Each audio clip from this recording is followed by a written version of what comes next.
game analytics. He will tell a little bit more about who he is, what he's actually doing the whole day, and why he is here now. After that, we want to do the interactive part. So it's split into some groups. We have 3 really beautiful groups. So we do that afterwards. Have a look at the board. There are a few questions now actually split into the groups. But you first. Thank you very much. Yeah. And as all of the other speakers have already said, I'd also like to add my thanks to you guys and the organizers and the sponsors. It's really nice having worked with something for a couple of years to finally see this area mature enough that we can start having workshops and events like this. I am a man of many hats. I am a professor at Aalborg University in Copenhagen, where I work with user research and usability and informatics. I am a professor at Northeastern University in Boston, where I work with game telemetry, game analytics, game design, game development. I am affiliated with Copenhagen Business School, where I work with industry economics and behavioral economics. I have been a consultant to various game development companies, small, big, and medium-sized, for about five years now. And I am the lead game analyst at a game analytics company that Christian talked about before. So if I start switching personalities up here, bear with me, please.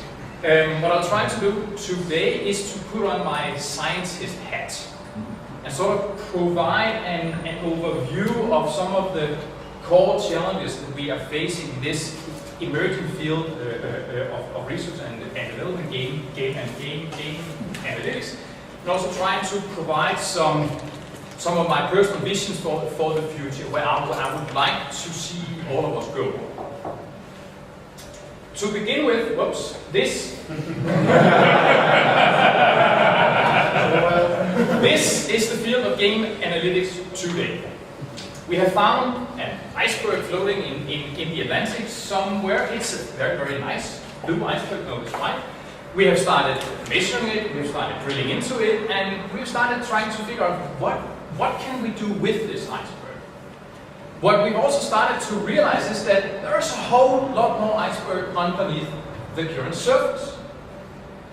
What I will try to do now is to try and take a plunge and dive a little bit deeper into it. This also means that my presentation is going to be really, really high level. It also means that I will be talking about this very, very narrow slice. There are literally dozens of industrial sectors and research fields that do things that is of interest to us working with analytics in games. I cannot cover all of it. What I would like to start out by doing is provide a definition, a tentative definition of 4 of the key terms that we are all using, but which we're using very differently. People have different, when I go to conferences and read different journals and talk to others, we all use these terms, but we have different ideas about what they actually mean. If we want to mature as a field, the first thing we need to do is make some definitions of the key terms that we use. To begin with, analytics. This is an old term. The process of discovering and communicating patterns in data towards solving problems in business. This is the traditional definition of what IT-based analytics is. So about supporting enterprise decision management. If we want to drive action, improve performance, we want to make more money, and so forth. What this classic definition often lacks is that we can do analytics for fun. That doesn't need to be a business goal. We can just do it because it's fun, it's interesting, it's frivolous, and so forth. For artistic purposes, for design. Game analytics is the specific domain of analytics which is tailored towards game development and game research. I'll put a group over here so there can you see something. Switch back and forth. There are 2 perspectives that we take on this. We take the first one is the game as a product. This is where we do analysis and user experience on revenue. we do the outputs, and so forth. And the game as a project, which is analytics applied to the whole process of developing, launching, managing a game. This is, we mostly speak about this. We are mostly talking about this aspect of game and analytics. But if we look at how analytics is applied in the ICT sector in general, this aspect is just as important. Game telemetry, which is one of our main sources of data, is fundamentally quantitative unprocessed data obtained over any type of distance, which pertain to game development or game research. Fair enough. We know that game telemetry is something that describes attributes about objects. This is basic stuff. We know that there are many sources. We can have some installed clients. We can have game servers. We can get data from mobile units, user testing, beta testing, blah blah blah. Okay. Game metrics is then in the interpretable quantitative measures of one or more attributes of one or more objects operating in the context of game. Now, this definition is really, really broad and therefore not terribly useful. I admit that, but it's a start. Hopefully in 5-6 years time we will have something better. The object here, it can be anything. It can be virtual item, the player, user, process, developer, a forum post, whatever it is that we want to work with. And the attribute is some sort of an aspect of this object. And the context, the operating context of games is that we want to tie game metrics to processes or performances and users of games. Now, we have a lot of challenges in this field. I would like to highlight just 7 of them. I can't say that these are the 7 most important challenges, but it's certainly challenges that I do a lot of work with, and that I hear a lot of people talking about. The first one is we don't have any standards yet. We don't have any joint definitions. We don't have any. If we compare with the well-established field of web and analytics, they have an organization, an international association for web and for web and analytics that provides standards and definitions and ethical guidelines and so forth.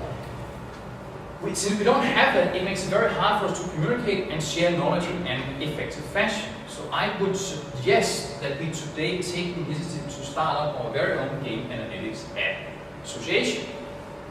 Especially, and I think it should be an international one, even though our brothers and sisters in North America are horrible bastards. Another challenge is that games are really weird. They are unique beasts. They are not websites. Working with web and analytics and users, that's fantastic. We have these very, very nice screens and funnels and websites. We want people to buy soccer balls and shoes and stuff. It's fantastic. But games, the goal of games is for the user, is to have a good user experience. User experience is something that is really, really weird to work with. Nobody really knows what user experience actually is. We can develop some proxies, some measures, but fundamentally speaking, we cannot measure what goes on inside the heads of people until the day that I can get the clearance or drills into people's brains and insert electrodes. But I haven't got that. Games as information systems can be very, very, very, very complex. We have hundreds or thousands of possible user system and user in interaction opportunities. People use these systems over extended periods of time. I played World of Warcraft for 4 years. That is a very, very long interval of time. It's more than any one website has ever experienced. And we have from 1 to quite a lot of people who interact in real time inside game worlds, or even outside of these games. They post messages to each other on Facebook and so forth. And also because games are unique beasts, they're very hard for us to import directly methods from more mature fields. We need to adapt and adopt them. So far, we have in-game and analytics in general, we have a certain focus on social online and free-to-play games. This is very natural. But it also means that a lot of the work that is being done right now is focused on monetization, because this is what we need in these sectors to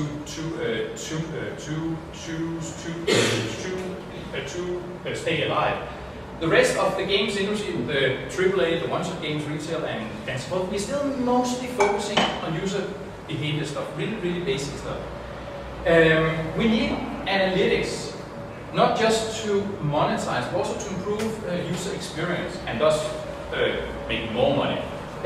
So we need analytics to improve user experience, not just to sell stuff.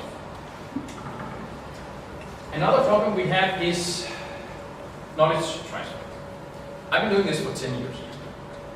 And if you ask me, so Anders, do you know what is going on in game and analytics? I'll say no. I have no clue. I would really like to take a close look at what you guys are doing, what the guys at Sync are doing, at Microsoft, Blizzard, BioWare. But I can't. And even the companies that I do have access to, I have a stack of engaged yay high from the floor. Which means that I can't talk about anything that I know. Now this is a problem because as a field, because it means that we have a minimal flow of knowledge about methods and algorithms and ideas and standards, and which means that advancing the field of knowledge, maturing our field is very slow. We don't have any dedicated conferences or workshops bearing this one. And most of the presentations that we see at big events like the Game Developers Conference in San Francisco are at a really high level. They are not oriented towards actually showing people, okay, if you have this problem, you solve it by doing this. It's more about hype, it's more high level stuff, it's marketing and sometimes also bragging. So we have a problem with knowledge transfer. Of course, the reason is that analytics is business intelligence. And a telemetry data is worth money, and the kinds of algorithms that we use to analyze these data, the expertise, is worth money. And of course, this means that it is hard giving away your secrets, right? The problem is that in the situation we are continually reinventing the clever. I talk to so many game companies that do these analysis and say, hey, we do this really cool clustering. Yeah, you and 20 other companies probably. Okay. If we could just share more information, I know that we will be giving away some secrets. But remember, we are one company giving away one secret. Then there are 200 companies out there giving away one secret. We are getting 200 secrets for one secret. I know I'm being an idealist here, guys, but bear with me, right? And I encourage that the front runners, the guys who actually have the resources to take charge here. We also have a knowledge gulf. We have something called academic research. This is a really weird beast. They operate at tectonic time intervals. Their funding structure is weird. But they have a lot of people who've been doing analytics in dozens of different fields for many years. We have dozens of people that they know a lot of stuff. And they are really interesting. But we don't collaborate. There are very few collaborations between the academia and the industry. And I think that we should do this more. In what academic research can do for one thing is that they can do the kind of blue sky research that it is hard for us in the industry to justify to management. Like saying, we have this huge data set, let's explore it and see what happens. That's very hard to argue to management why this might be a good idea, but attach a couple of researchers and you get this work done. Big companies like Zynga and Wooga and Blizzard and EA, including you guys with EA and Blizzard. That's how big you are. You all have the money to build in-house expertise. But small scale and medium-sized developers, we don't have we don't have the funding. The guys at Microsoft Studios Research, for example, a couple of years back, they hired 20 experts in experimental psychology for doing user research on games. Fantastic, but I don't have money to hire 20 big experts, right? So we need to collaborate to innovate. We need to find new solutions that work at all scales of the industry. Another problem we have is that we have a lot of data. The other guys have been talking about this problem also, but even a mid-sized game can generate terabytes of data per week if we get really ambitious with our tracking and logging. This means that we have a lot of problems with storage and processing. Reporting, we need reports fast. If we, especially within online games, we need rapid analysis. We have some bandwidth issues. Ideally, we would like to track everything that people do. This might work fine if we have people playing a web-based game on a very, very fast internet connection. But what do we do when we go into mobile games, where people may not be connected to the net at all times? How do we select features? What are the most important things to track? And we have issues such as coverage versus speed. Do we want to collect everything from everybody, or do we want to have just a few important features tracked? And how can we use sampling in order to solve these kinds of problems? Finally, probably the most important one is the next one. This is a quote from a game called Watch Dogs. It's coming out from EA Games, I think, in 2012. It says, "You are no longer an individual, you are a data cluster bound to vast global networks." This is a very, very nice quote for showing what users are, if you are an analyst like me. Never before have so many known so much about so few. Take Google. Google, they know a lot about a lot of people. Like, they have detailed information that if you go back 10 or maybe 50 years, people wouldn't even dream of it. We have unrivaled power, guys. We have two extremely powerful tools at our disposal right now for driving monetization in games. We have knowledge about users, and now we have analytics. User knowledge, to take the first one, we have a lot of data about how people behave in-game. We know what people purchase. We get companion data from our game platforms. So we may get some information about users from Facebook or Google or whatever. We can track click streams, mining the net. We can get geodata from mobile phones and so forth. The more time that goes, the more data about our users will become accessible. Now, this is very, very good. It means that we can generate fantastic games and adaptive games and so forth. When it comes to analytics and user and the users and research, in the past 5 years we've got large-scale data mining, prediction, clustering, and so forth. We have a lot of knowledge from behavioral biology, behavioral psychology, marketing, social and community behavior science about how to get people to behave in a way that we would like them to behave. We also know from educational gaming that what happens when you play games is that a lot of the psychological barriers that you have when you're looking at advertisement, they don't function. Which means that it's really, really easy to push messages to people playing games. With user knowledge and analytics, we can create fantastic games. We can create games that are Jedis on speed, that are entertaining, that educate people, that teach people, that are fun to play, and which we make money from also. User knowledge and analytics, plus the requirement for revenue, and I'm not talking about just having a successful company, but the dark side revenue that we see in so many other fields gives us the potential at least for great evil. We risk ending here.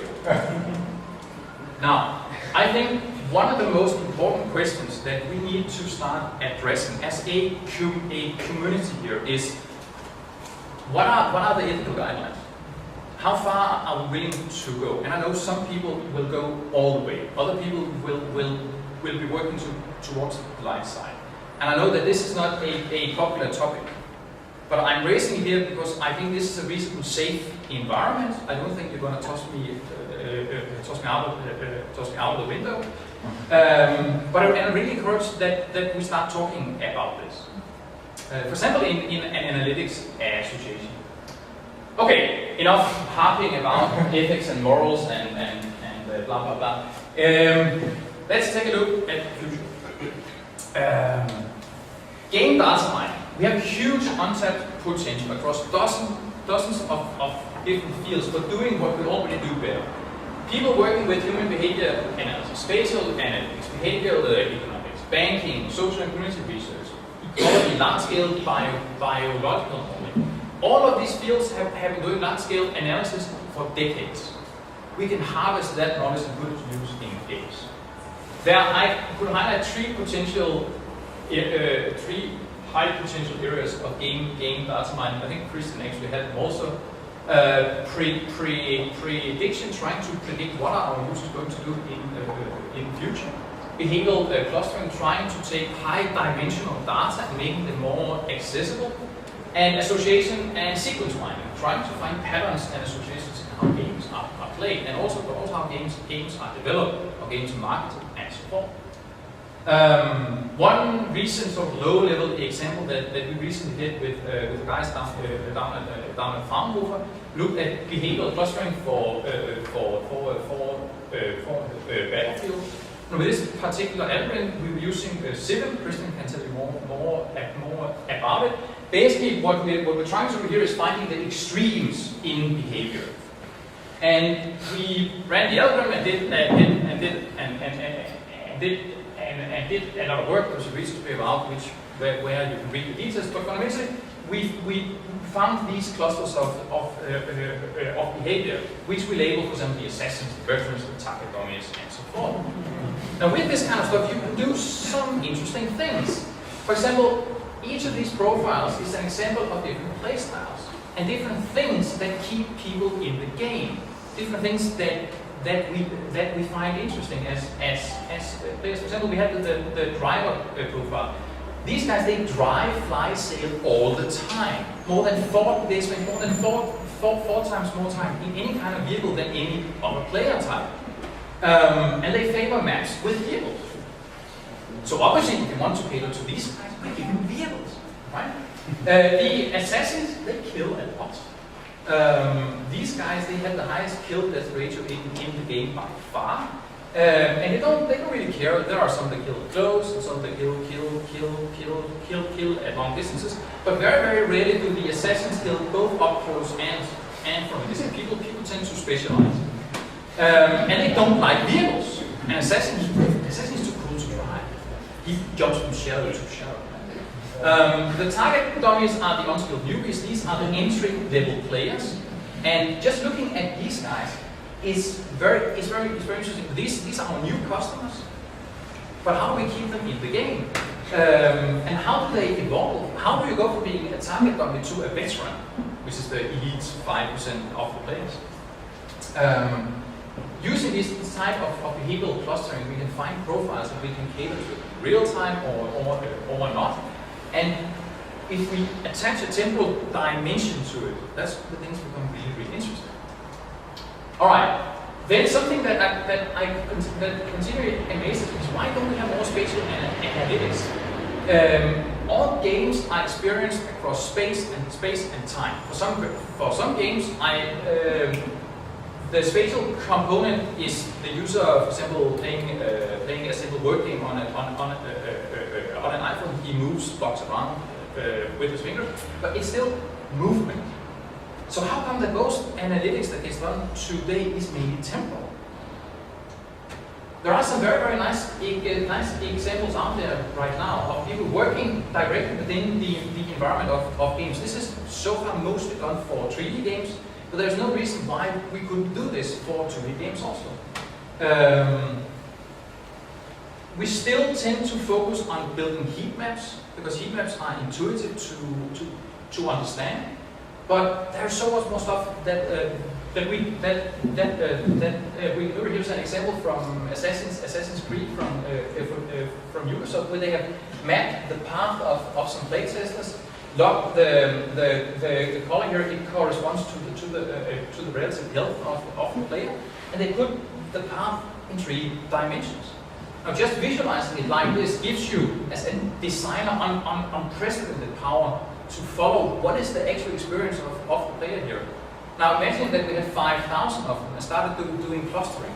Then we can start evaluating how people actually use the game resources and so forth.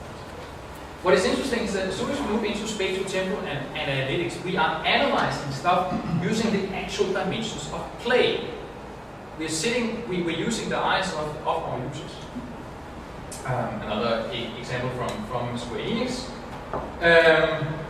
Something that is also interesting about spatial analytics is that in a lot of other fields, behavioral biology, urban planning, human behavior studies, and so forth, there are again decades of experience, and we can harvest all of these methods directly into games.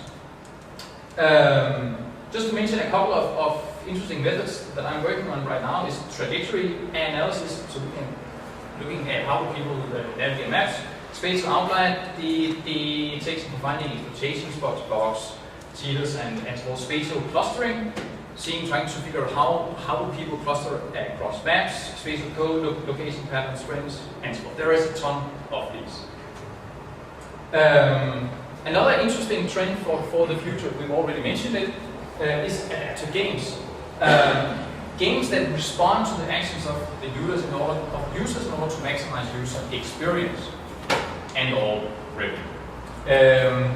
We already have some simple examples. Left 4 Dead, Borderlands, Terraria, Virus, that use rules-based approaches.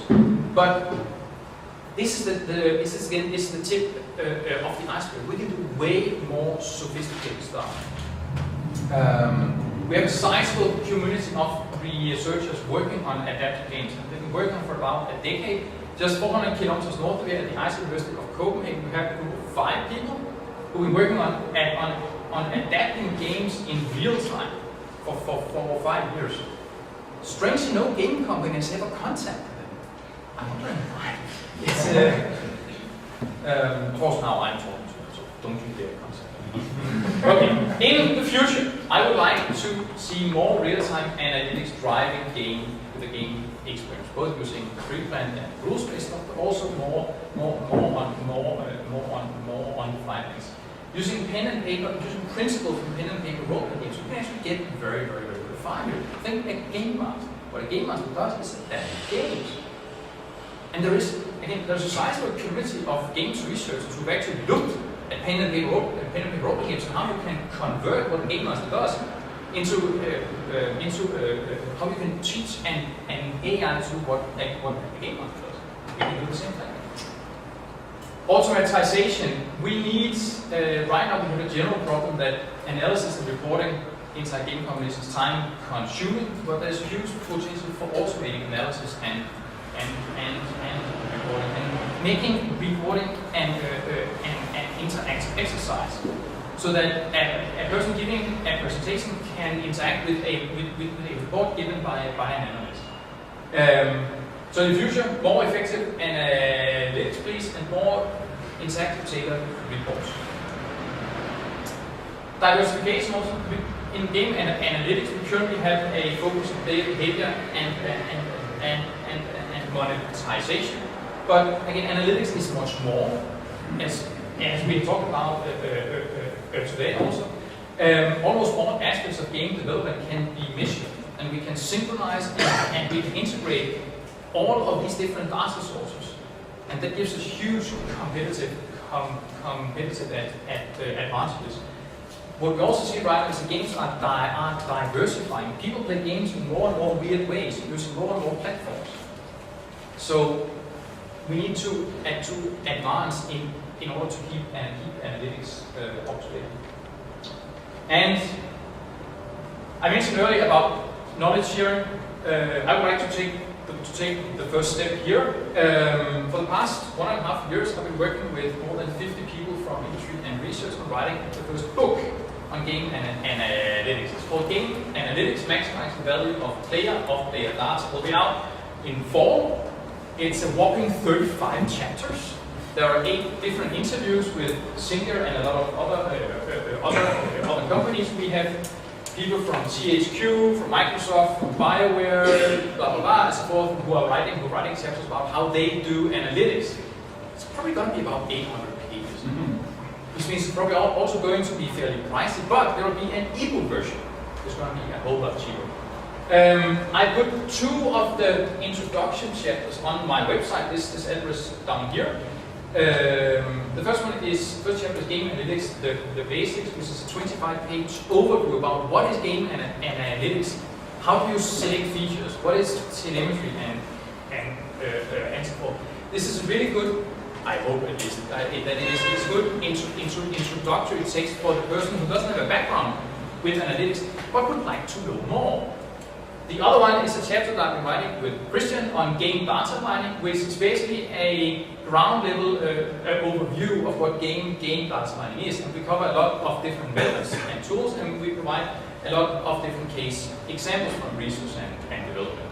That's about 50 pages, so you may want to have a lot of coffee when you read it. I'd also like to introduce you to the International Game Developers Association Game User Research Special Interest Group. I know. It's basically under the auspices of IGNA. A couple of years back, we started off a special interest group on game user research. We have a very well-functioning community, about almost 400 people now. We have a LinkedIn group. And a lot of people there are talking about game analytics and game telemetry also. So this is a very good way. This is a very good place to ask questions, and you'll get people from research and industry who will provide answers. Every year after the Game Developers Conference, we have a one-day summit where we're talking about user research, game analytics, and so forth. The third one is next year. And we're also starting up a conference, which is probably starting next year, which is going to be dedicated to game user research, game analytics. I can also recommend, you probably can't see them because I use blue for the hyperlinks, which is stupid, but I can recommend these three blogs also if you want to know more. The one is our own from game analytics, where we are writing various small posts about different topics, and we're also trying to provide digests. Saying, okay, recently people have published these 5 great papers on something and so forth. Ubisoft, they recently started with something called the Engine Room, which is really nice, where they write about how they do analytics and development and so from the technical side. And Gamesbrief.com is written by a guy called Nicholas Lau, and he's writing a lot about social online games and monetization, business, and so forth. And there's my email, which you probably can't read, but it's andersdrachen@gmail.com. So let's take a dive off the deep end and advance this field. We have a potential here for actually effecting change in the world, and not a lot of people can say that they were there at the beginning of the emergence of a new and important field. So I look forward to it, guys. Thank you.